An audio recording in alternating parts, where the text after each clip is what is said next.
Tu vois, c'est difficile à dire, mais il ne m'avait pas dit ça. Aujourd'hui, je viens juste sortir ici pour parler un peu. Il est précisément, laisse-moi voir l'heure. Il est 17h36 minutes. Je sais pas si tu vois. Si tu vois bien, mon écran il est bousillé, tu vois. C'est pas parce que j'ai pas l'argent pour le réparer, mais c'est parce que je m'en fous. Je m'en fous de le réparer, vraiment. Parce que c'est pas moi qui lui dis de tomber, tu vois. Ok. Aujourd'hui, je veux parler d'une erreur que j'ai faite sans même savoir que j'ai fait l'erreur. Et après, à la fin, j'espère pouvoir te donner la définition de quelque chose qui est très important pour toi. Avant juste de venir ici, avant de sortir, il y a ce jeune homme, c'est un enfant de 3 ans. À chaque fois que je dis que je vais sortir à l'extérieur, il dit il va partir. Donc la plupart du temps, on ne l'envoie pas avec nous.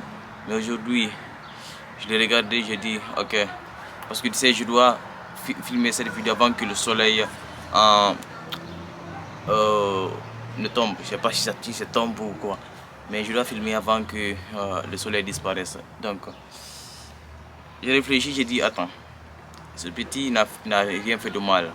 Il est enfermé à la maison, il veut juste sortir et voir ce qu'il y a dans la nature. Donc, je l'ai juste pris. On est venu, on a couru juste un peu. On est venu par là et il est rentré. Je suis rentré, j'ai pris la caméra. J'ai oublié la chaise. J'ai repris la chaise, puis je suis venu pour être là. Je voulais faire la vidéo ici. Je voulais la faire là-bas, mais je voulais m'asseoir et avoir une belle discussion avec toi. Et en même temps, le soleil là-bas, ça fait que tu ne peux pas bien me voir, tu vois. Alors, lorsqu'on filme, ceux qui marchent sur terre normalement, ils ne comptent pas cela. Mais nous qui filmons, on voit tous ces aspects. Parce que tu sais que lorsque tu filmes et il y a le reflet du soleil qui vient taper la caméra, tu peux rien faire, ça va bloquer. Donc, je disais que j'ai fait une erreur, tu sais, juste lorsque j'ai commencé à faire toute cette histoire de création de contenu, c'était les gens qui m'ont demandé de créer une chaîne YouTube parce que j'ai un podcast et ce podcast c'était un podcast audio et mes amis ils ne savent pas du tout trop c'est quoi toutes ces idées de podcast. Donc ils m'ont demandé de créer une chaîne YouTube. Je l'ai créée très difficilement parce que j'avais peur de la caméra. Je n'osais pas du tout toute cette histoire de caméra. Donc je l'ai créé, j'ai commencé à parler. Et dernièrement, au lieu seulement de préparer excellemment toutes les vidéos, j'ai dit que je vais me permettre, parce que c'est la chaîne YouTube parle de moi. Ok, souvent il y a des voitures qui vont passer de l'autre côté, regarde. Il y a des voitures qui vont passer de l'autre côté, tu vois. Il y a aussi les policiers qui vont venir et parfois il y a les plombiers qui vont passer. Donc tout ça, ça va faire du bruit. Ok. Je me suis dit que je vais juste parler et dire seulement ce qui vient du cœur. Mais ça s'est avéré que ça, c'est pas bon pour certains. Je pense, il y a avant-hier, seulement la chaîne YouTube avec 383 abonnés, on a déjà fait 65 000 vues. On est à 45 000 pour faire les 100 000 vues. Ça, c'est pas petit. Et l'erreur que j'ai faite, je ne suis même pas rendu compte en fait. Tu sais, le truc le plus drôle avec toute cette histoire d'erreur, tu ne peux pas te rendre compte lorsque tu fais l'erreur. Mais après que tu fais l'erreur et que tu te rends compte vraiment que tu as fait l'erreur, tu te dis non, mais comment tu as pu être aussi négligent pour faire cette erreur. Laisse-moi te donner un exemple. Tu sais, je fais les vidéos short, les policiers qui ont rattrapé, je ne sais pas s'ils ont rattrapé quelqu'un là-bas, mais ils ont arrêté une voiture quand même. C'est pourquoi je regarde un peu là-bas. C'est un peu distrayant. Je fais les vidéos de 60 secondes. Ces vidéos de 60 secondes, lorsque les gens voient, ils ne cliquent pas, personne ne va regarder. Et lorsque les personnes ne regardent, YouTube ne va pas booster la vidéo, tu vois. Donc j'avais ce problème-là. J'ai essayé de savoir qu'est-ce qui ne marchait pas. Parce que ça méritait quand même un peu plus de vues que ce que j'avais. Je ne méritais pas les 12 vues. J'avais fourni de l'effort pour ça. Je suis rentré dans ma chaîne YouTube parce qu'avant je ne regardais pas. Tu sais, lorsque tu souffres avec quelque chose, à la fin, lorsque tu vois cela, tu as tendance à ne pas l'aimer. Imagine que les dames, par exemple, c'est les filles qui vont bien comprendre cela. Tu prépares un repas très bien. Lorsque l'heure de manger arrive, toi tu... Il y a des policiers là, c'est parce que... Oh, ok. Lorsque l'heure de manger vient, vous tous vous mangez, mais celui qui a préparé, lui, il dit que non, il n'a pas faim. C'est parce que lui, il sait la souffrance par laquelle il est passé pour préparer ce qu'il a fait. Donc, ça demandait de l'effort et lui, c'est l'effort, tout l'effort là que lui, il va. Donc, avec mes vidéos, c'était aussi un peu ça, parce que lorsque je regardais une vidéo, c'est pas juste la vidéo que je voyais tout le travail de fou qui était fait derrière. La réflexion, le filmage, lorsque j'édite tout ça, lorsque je publie, je pense à tout ça, la réflexion du titre, la réflexion de tous ces petits détails, les hashtags. Donc moi je pense à ça. Donc je ne regardais pas les vidéos lorsque je les filme.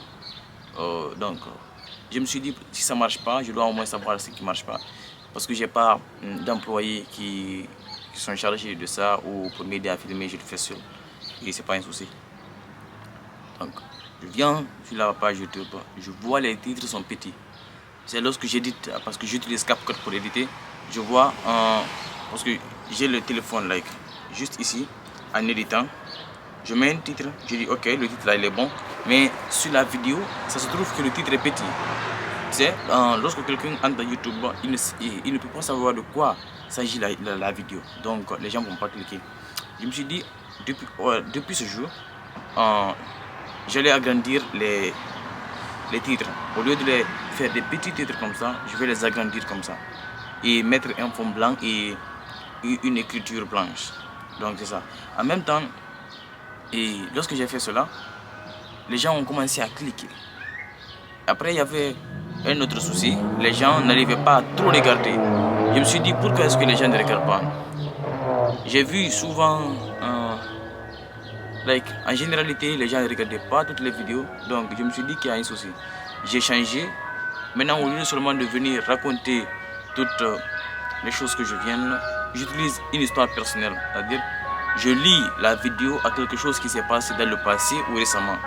Comme ça, parce que les gens qui aiment les histoires, c'est comme ça maintenant j'ai pu arriver à lire. Et même pour la moyenne, la majeure partie de toutes ces vidéos où j'ai utilisé une histoire personnelle, c'est-à-dire je donne l'idée, j'utilise une histoire personnelle et après je donne la leçon à retenir. Les gens retiennent plus et moi aussi ça me permet de retourner dans le passé. Parce qu'il y a des moments qui semblent que j'ai oublié. Donc je te disais que ça c'était juste un exemple d'erreur. Et l'erreur dont je voulais te parler c'est que j'ai un oncle, il a une fille. Et cette fille, c'était juste récemment. Ils avaient des congés là. Je pense que c'est les congés pour l'été. Ils avaient une semaine, ils leur avaient donné des devoirs. Donc j'étais le chargé pour l'aider avec les devoirs. Je lui demande, elle s'appelle Hadiatou, je lui dis, est-ce qu'ils n'ont pas expliqué ses devoirs en classe?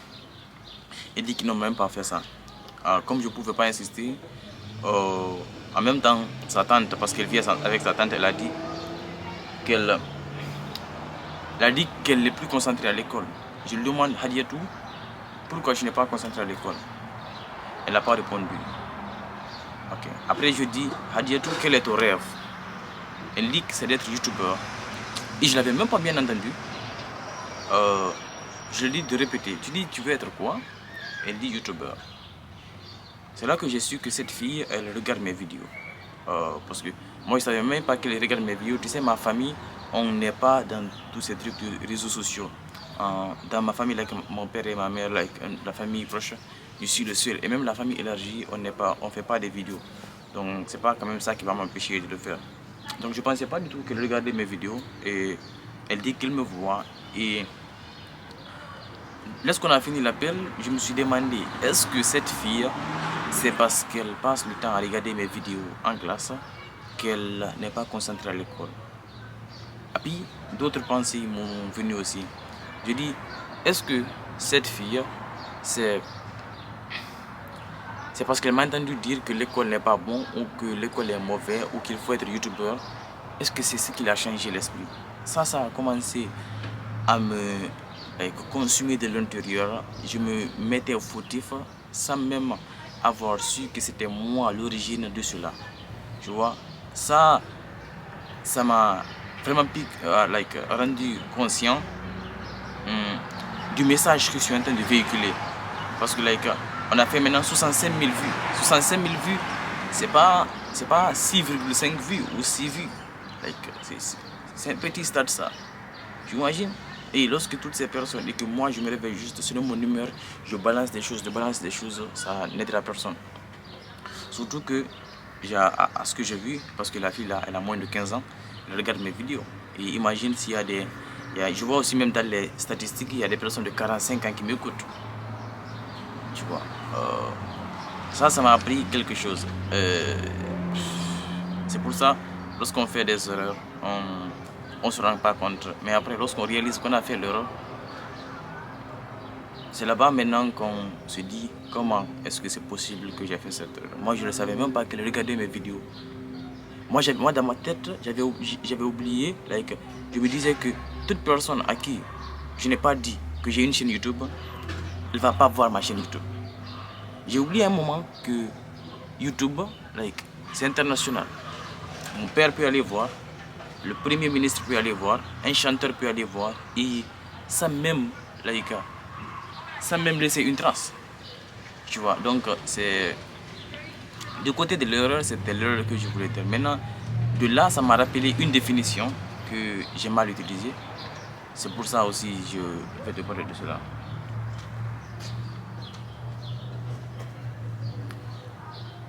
Tu sais, actuellement, j'apprends beaucoup sur le marketing. Je lis des livres, je n'ai pas apporté les livres avec moi. Un autre jour, je vais te les montrer, j'en ai des dizaines et j'essaie d'apprendre des meilleurs marketeurs. Il y a un livre, il est très intéressant. Il parle de la définition du marketing. Il dit, je ne sais pas si je vais pouvoir te reconstituer cela en une phrase comme il a dit, mais laisse-moi t'expliquer de la manière dont j'ai compris. Il dit, le marketing, c'est véhiculer de bons messages aux bonnes personnes en utilisant la bonne chaîne. Ouais, je pense que c'est exactement comme ça il a dit. Donc, tu as le message, tu véhicules aux personnes en utilisant la bonne chaîne. Laisse-moi te donner un exemple, laisse-moi voir si je trouve quelque chose. Tu vois, ça c'est un caillou, d'accord? C'est un caillou, il est clair, il est très dur. Imagine que tu veux faire du marketing pour ce caillou. La définition nous dit, tu as besoin d'un message, tu as besoin des personnes, tu as besoin d'une bonne chaîne. Ok. La première chose, c'est de connaître à qui est-ce que tu vas vendre ça. Ok. À qui est-ce que tu vas présenter cela plutôt. Parce qu'avant de vendre, tu as besoin de faire du marketing. Okay. Qui serait intéressé, selon toi, à acheter cette pierre? Je dirais les constructeurs de maisons, n'est-ce pas? Et les constructeurs de maisons, ils utilisent déjà ces genres de pierre. Tu vois, c'est pas la même chose. Donc, comment vas-tu construire ton message pour qu'ils puissent comprendre la différence et l'importance de travailler avec ceci au lieu de travailler avec ça? Laisse-moi donner un exemple. Si c'était moi, j'allais d'abord décrire la pierre, dire ça c'est plus clair, c'est plus dur. Donc, ça attire les regards lorsque tu es, pour quelqu'un qui passe, lorsqu'il voit ta maison, il dit waouh, tu veux ça, n'est-ce pas? Tu veux pas que ta maison ressemble à toutes les autres maisons de l'alentour, parce qu'ici toutes les maisons se ressemblent. Donc tu auras une maison différente. En plus, tu auras une maison qui va durer plus que les autres. Parce que si tu construis une maison, ça fait 100 ans. Ok, Toi, like, j'allais dire tu as mouru, mais je vais pas dire ça. Là, tu es décidé. Je vais changer le verbe pour mourir. Tu es décidé. Si tu avais construit avec les mauvais matériaux, je suis en train de parler aux constructeurs,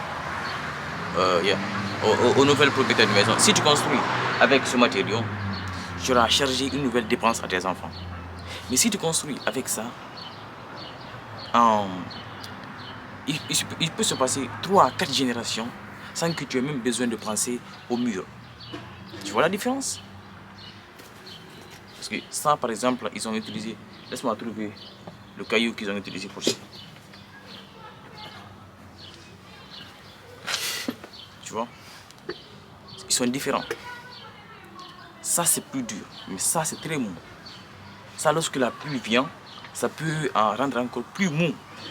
Et je ne sais pas comment il a été construit, mais ça peut s'effondrer rapidement. Mais ça, c'est très solide, like, je ne sais pas comment ils appellent ça. La concentration des matières, elle est très dense. Alors que ici, la concentration des matières, elle est très fluide. Donc, là, d'abord, j'ai trouvé à qui je vais marketer cela et le message que je vais utiliser. Maintenant, la bonne chaîne. Comment trouver la bonne chaîne? C'est plutôt très facile. Il suffit de regarder où est-ce que ces personnes se retrouvent, où est-ce que ces personnes s'assemblent, les constructeurs. Par exemple, moi je parle les nouveaux propriétaires qui essaient de construire leur maison. Je vais aller essayer de trouver des événements qui donnent des informations sur peut-être les lois de la construction dans ce quartier ou comment construire dans ce quartier et toutes ces choses. Tu sais, les nouveaux propriétaires, eux, ils vont aller là-bas. Ils vont aller là-bas parce qu'ils ne vont pas peut-être enfreindre les lois en construisant quelque chose et ne pas respecter les règles et l'aérodynamique du quartier. Parce qu'ici, tout est construit pas bêtement, mais de façon déjà prédéfinie. Donc je vais aller là-bas, je vais trouver ces personnes et je vais leur parler. Si je ne veux pas aller là-bas, ou que moi je ne suis pas par exemple dans ce quartier, disons que je suis à Philadelphie et que ces personnes sont à New York, qu'est-ce que je vais faire? Je vais appeler les gestionnaires de l'emplacement. Je vais filmer une vidéo, je dis, je vais dire, nouveau propriétaire de maison ou nouveau propriétaire de terrain qui veulent nouveaux propriétaires de maison qui veulent changer leur mur ou qui veulent construire un mur. N'utilisez pas ce type de matériaux. Ce type de matériaux va coûter à vos petits-enfants de la fortune. Vous savez l'inflation qui arrive avec tous les matériaux. Donc le prix va grimper. Aujourd'hui, une brique, elle est à $1. Dans 100 ans, elle va être à $100. Au lieu de cela, j'ai une solution. Très dense, très clair, ça attire l'œil et très dur. Cette matière, elle est faite de matière naturelle.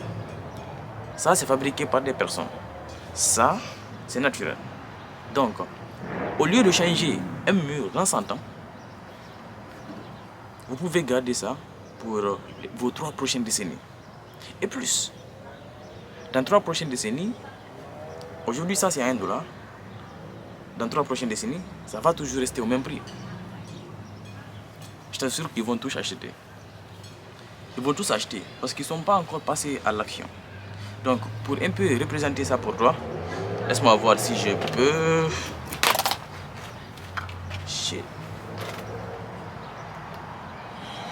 Mon téléphone, il est cassé. Damn, shit. Tu vois. Il est cassé. Je dois changer le téléphone là. Laisse-moi le mettre de côté. Damn. Shit. C'est pas ce qu'il veut. Hein. Maintenant, je dois mettre la pochette. Mais bon.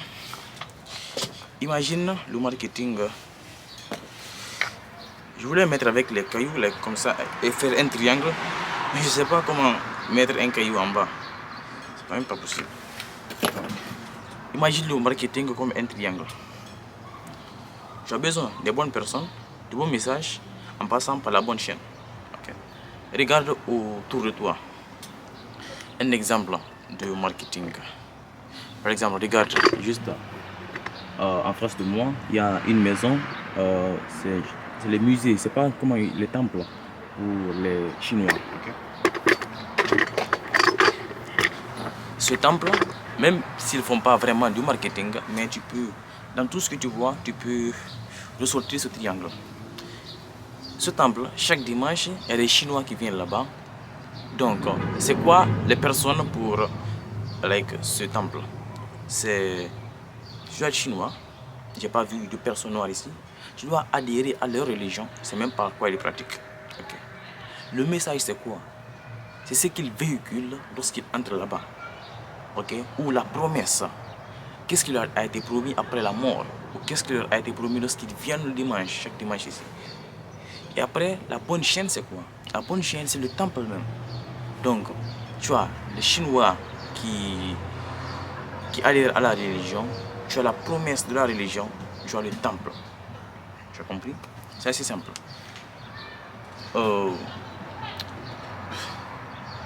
Mon objectif avec cette vidéo, c'était de te parler de cette erreur que j'ai faite et de la définition du marketing. Parce que c'est quelque chose qui m'intéresse actuellement très beaucoup. Et il ne faut pas te compliquer. Je t'assure qu'avec ce triangle-là, tu peux vaincre beaucoup de marketeurs déjà. Il ne faut pas te dire que tu vas entrer dans tous les détails. Trouve les bonnes personnes. Utilise de bons messages en utilisant la bonne chaîne. Le bon lieu. C'est ça. Il y a quelqu'un qui... Je le salue là. Donc c'est ça. Mais si tu l'utilises, avec l'exemple de ce caillou. Si je prends ce caillou, je pars et que je dis, je veux présenter cela à quelqu'un, disons, à un électricien. Qu'est-ce qu'un électricien va faire avec ça? Rien. Mais un constructeur, oui. Si je présente ça à un vendeur d'essence, ça veut dire que je me suis trompé sur les personnes. Ça veut dire que même si le message était bon, la personne ne va pas comprendre. Et je n'ai pas utilisé la bonne chaîne. Partir à la station d'essence n'est pas la bonne chaîne pour ça. Donc, c'était un peu ça. Je souhaite une bonne journée. Laisse-moi voir, il est quelle heure? Le téléphone, il est gâté là. C'est une surprise pour moi.